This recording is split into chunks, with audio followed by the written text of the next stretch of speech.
Hi, Hi, Suchita. Welcome to thank the you. podcast. Deepest gratitude to Geetham for having invited me for this podcast. I'm grateful because the topic today is very, very important for you today. So, thank you for giving me an opportunity to be on your podcast, Geetham. Clinical hypnotherapist and a mindset coach, and I help people with anxiety, stress, depression, mindset issues, and other some of the physical health issues also. Let's start off with the question that sparks a lot of debate and that is a bit controversial, perhaps. So, can you tell me what would you say to someone who considers mental health, emotional well-being as just focus, with people who consider it as nonsense? So, let's start from there. The What first do you say? thing that people should realize is our mindset is everything. Because even if we have to do something today, all we have to do is instruct our mind. Because the main rule of the mind is to just listen to what we tell and exactly what it thinks we want it to do. So if they just get to the understanding that mind is everything, then I think they will probably throw that part of feeling that it's all hocus pocus into a dustbin. And do you think there is a degeneration or there is a decrease in the well being of youngsters compared to the previous generations? Or do you think this generation is far better than the previous generations when it comes to their health? Well, to tell you frankly, I think the current generations are more aware. Of course, there is a section of them who are very aware, a section of them who are, deteriorating, a section of them who are just confused. So there is a blend of all kinds of people that I see right now. And sometimes I'm really very surprised when even a 13-year-old or a 17-year-old or 18-year-old is talking so much about mind. And in fact, I had a 13-year-old who said, madam, it is auditory, not kinesthetic. So I was like, oh my God, this is just a 13-year-old speaking about this. So there are people who are just being 13 or 14 and being very aware. At the same time, there are people who are not aware. So there's a blend of it, and there are youth who are seeking to be much better individuals also. Now, what I have observed is there is enough and more knowledge, there is enough and more information about mindset, about how to take care of oneself, and there is a lot of a flood of information so that it becomes difficult for a person to identify what is the right information and what is wrong. Simply put, how do we practically take up new habits that are good for us? So the practical tips are, I think, much more less. There is enough knowledge, there's no doubt about that, but when it comes to the actual practice, don't you think there is a decline? Because we don't know the children or the people nowadays, because maybe they are living in apartments, they are cut off from nature, and they do not have enough sunlight. So what is your take on that? Well, definitely, yes, there's a decline in a discipline part of it, especially when it comes to health and following basic disciplines like even taking a good bath in the morning. It's missing amongst so many people. They say, they don't even feel, many tend to feel not fresh at all.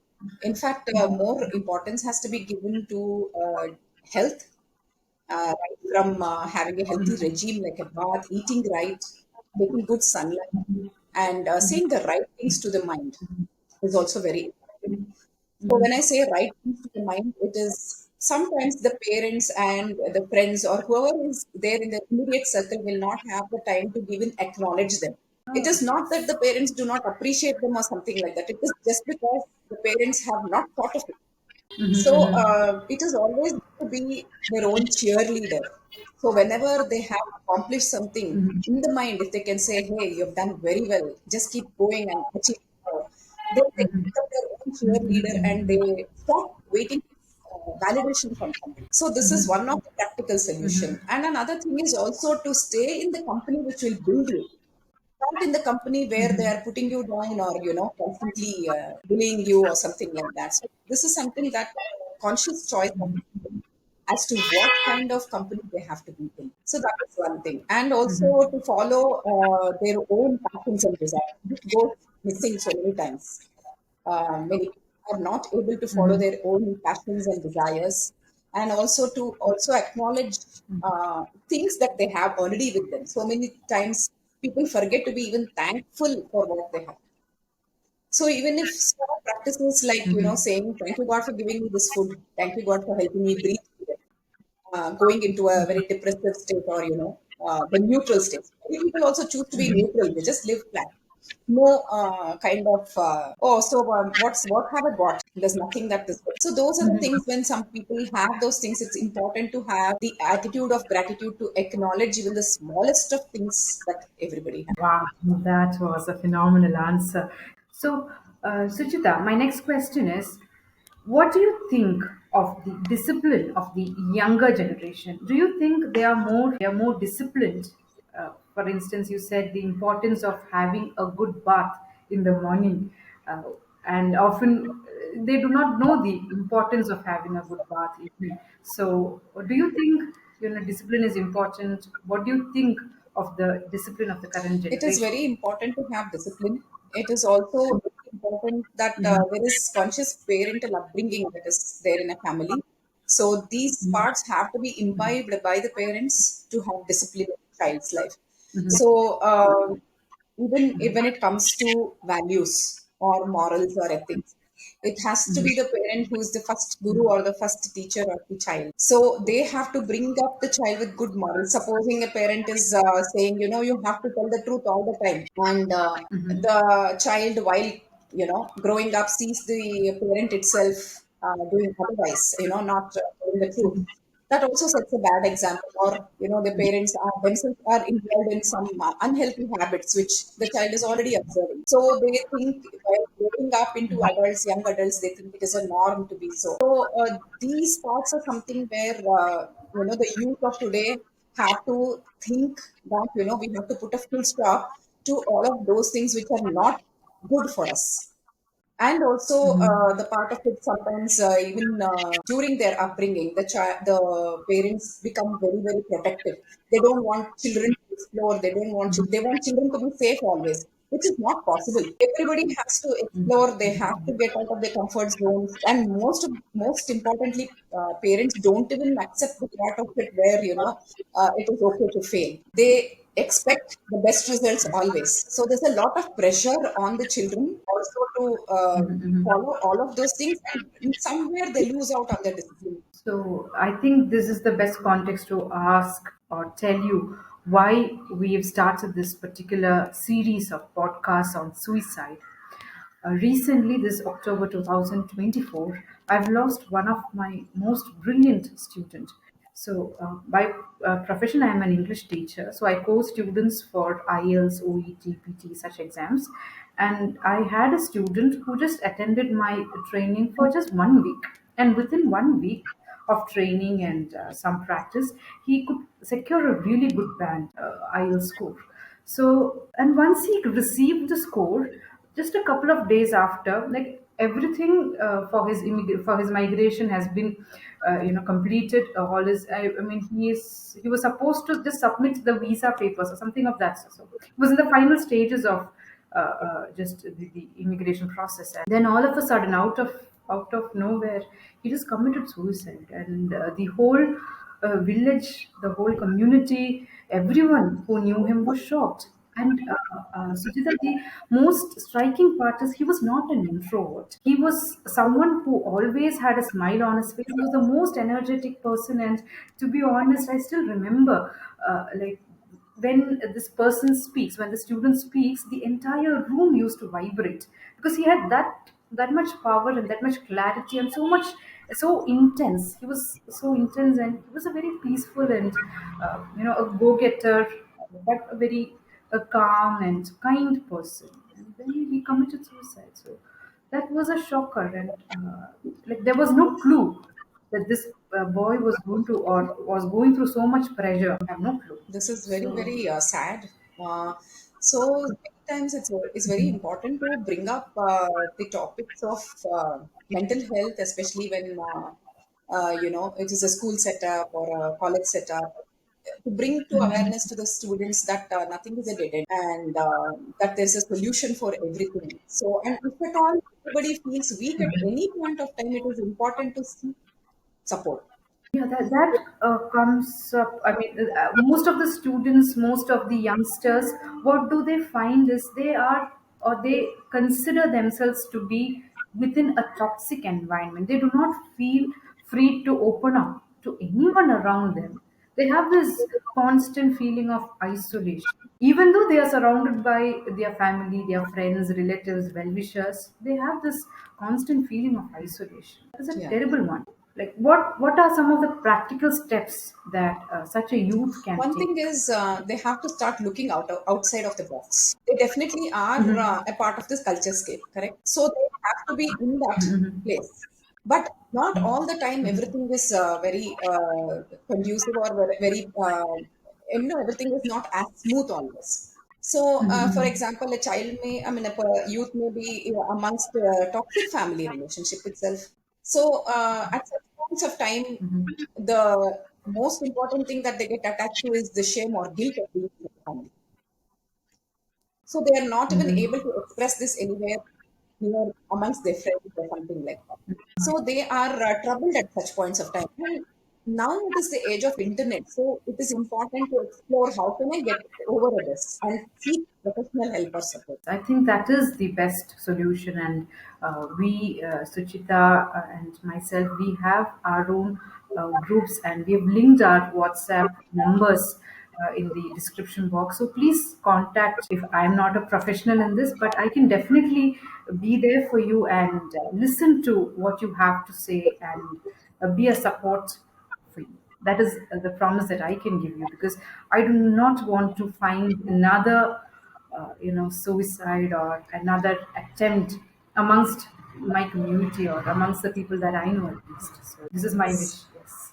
Let's talk about some of the most common reasons behind behind such negative thoughts. So, is it a moment's lack of clarity, or is it a series of events that leads to such catastrophic, such negative, ends? Maybe a suicide or trying to For take me, one's life. what I have noticed is constant negative thinking, Mhm. which again drives a Mhm. person to a state of depression. So, how will depression come? Depression comes only when you're constantly thinking negative thoughts about yourself, or you're telling bad things or abusive words to yourself always. And the third is also because you're not following your own passion. What is it that you like? What is it that you want to do? You're living somebody else's life, or you're living the expectations of your family the way that they want. And so many times it is also because the negative thinking becomes so much that they feel that the entire world is responsible for their misery, and they say that they start using words like everything sucks, the world is horrible. And also, if someone has hurt them deeply, they take it so much so that they make them the things in their head than anybody else. They give them the throne space. Whoever has hurt them, they give them the throne space. They're saying, okay, you sit on the throne and you rule my. So if somebody is ruling, if supposing somebody is ruling my head, how will I feel? It's not me there, right? Naturally, that part of feeling that, okay, let me not live also starts coming. And the inability to take failures is also something that will lead the person to, drive this person to have suicidal thoughts. So failure is something that, is, it's okay. Even when as babies we are walking, right? We fall so many times, yet we stand up and we try to walk. So do we give up just because we fall once? We have that fighting spirit as babies. So why lose it when we are in the youth? And also sometimes amongst the youth, breakup of relationships that also drives them to feel that, oh, how could have such a person done this to me? How could they even so if that is the feeling that a person is living with, then definitely yes, these suicidal thoughts become more prominent. Now, basically, if you look at all these negative patterns, I think majority of these negative patterns fall under one category. That is, I wanted or I had planned something for the future and it didn't happen. I had planned, but then it didn't happen. And I don't know what else to do. Yeah. This is the end. So, this is maybe it is, let's take an example of a relationship. Then I have planned my whole life with this person, and this person finally, there is some disagreement, and you break it off, and then there is no ground to stand. So then people may opt alcoholism just to escape from the situation, or they may go into a number of relationships and they have no clue as to what they stand for, who they are with. So these are all the different options that they choose, and which are all suicidal at the end. These are not sustainable. So what are some of the practical situations in this when something doesn't go their way? How do they? Yeah. So the first thing to do is to just get out, self introspect, and Mhm. see yourself from a third Mhm. party perspective also. Self Self introspect is introspect to means. understand how should my image be, and also build a strong self image. That is one thing. Second thing is also to understand who am I giving my power away to. Is it really worth it that I'm giving my power away to somebody and I'm living a horrible life? So if this question is asked in the mind, then the mind starts thinking, okay, I'm not ready to give my power away to anybody. I want to take my power. I want to learn lessons from this and also start moving from pain and start making it my power. Yes, I think that is the answer, or that is the one point where everything, everything ends, and also it's the beginning. What I mean to say is, once you alchemize your pain to power, once you know how to do it, then there Yeah. is no going back, and there are no suicidal thoughts or Yes. negative patterns. But how? How do we do it? That Can is happen only the when new you seek question. support and help. Everything cannot happen by yourself. Many times people are able to crack it, but for people who can't crack it, it's better to approach for some professional help. You are there, Geetam. You know how it is. Sick, somebody comes to you for help. You know how to professionally help them transfer from this place to another place. So it's very important to spread this awareness of seeking help and support as and when required. So, Suchita, maybe we can boil it down to this one particular skill, that is asking for help. So, asking for help and being vulnerable, saying that I'm not in a good position now, something I wanted didn't happen the way that I planned it. So, just to say so much, just two sentences, I need help and I'm not in a good position now. Would you help me? So I think this one skill, if a person has, they can definitely crack Yes, the yes. code. Main thing is they should understand that being vulnerable is okay. It is a strength, not weakness. That is one thing that lacks in our society, because being vulnerable is seen as a weakness. If you just open up and say, okay, this is what I'm going through, then it is seen as a token for people to take Yeah. advantage of. So it's also very important where one has to get vulnerable. It has to be in safe places. It's very important to approach a safe place and a professional help. Now, finally, could you talk more on the scope of hypnotherapy in suicide interventions? Um, well, hypnotherapy mainly it is very helpful because it helps one to identify the root cause. So on the surface, like you may say that one may say that I have only ABC as an issue, but during hypnosis, what happens is they're in the most calm state, in the meditative state, and they're totally absorbed in themselves, just like how they're watching a movie. So, and when they're in this calm state, what happens is they even identify other concerns which are really troubling them and identify the root cause. And when they're in the same hypnotic state, recoding of the mind is done because this is where it is very important that is to reframe the mind with the thought patterns. So once that is done, the mind becomes much more stronger. And normally, I give a customized therapy recording so that they listen to it every day and make it a pattern to listen to so that their mind starts working in the same direction. So, since I told you in the beginning itself, the first important rule of the mind is it does exactly what it thinks you want it to do. So, it does not have, it just absorbs. It's like a sponge, it will absorb whatever you give it as information.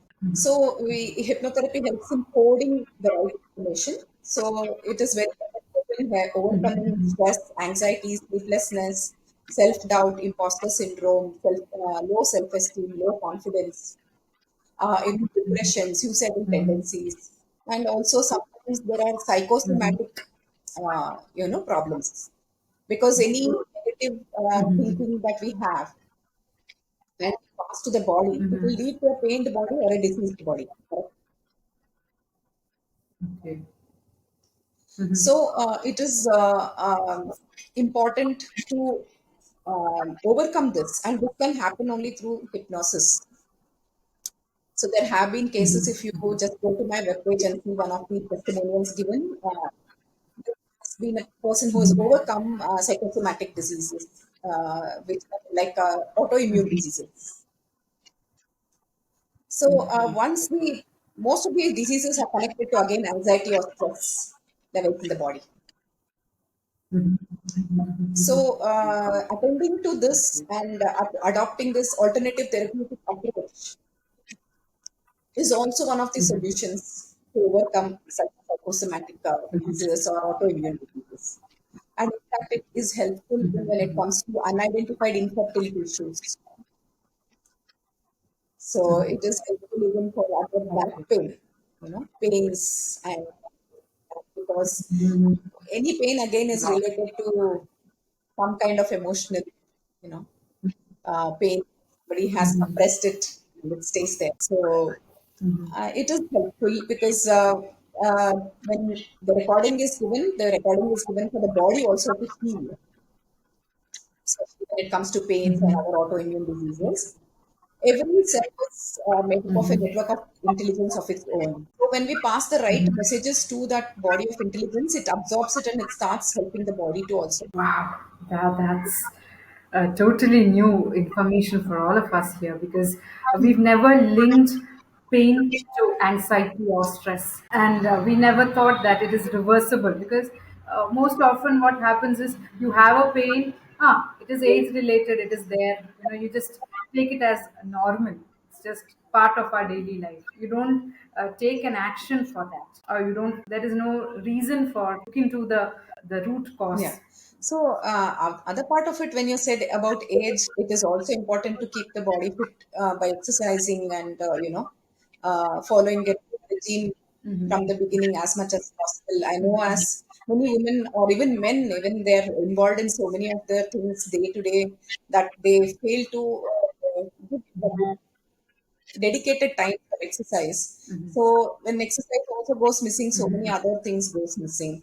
I mean, starts going wrong in the body. So it's important to pay attention to what we have give ourselves as a regime. Apart from the mental issues, like even sometimes some suppressed pain also may manifest in the form of other bodily pains. So it is important to even ease the suppressed emotion. I think that leads us to our next topic regarding the podcast, that is the changing gender roles and the effects on women especially. So I would really like you to maybe collaborate a second time for talking more about the mental health of women in particular because of the Yeah, changing sure. roles. We'll do that sometime. Yeah.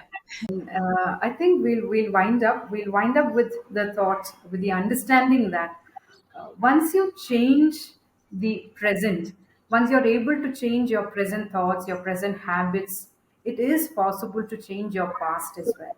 We often say that past is history, past cannot be changed, but no, it is my experience, which I'll share in one of the coming podcasts, because it is possible to change your past just by changing your present. Please keep watching. Thank you. Thank you.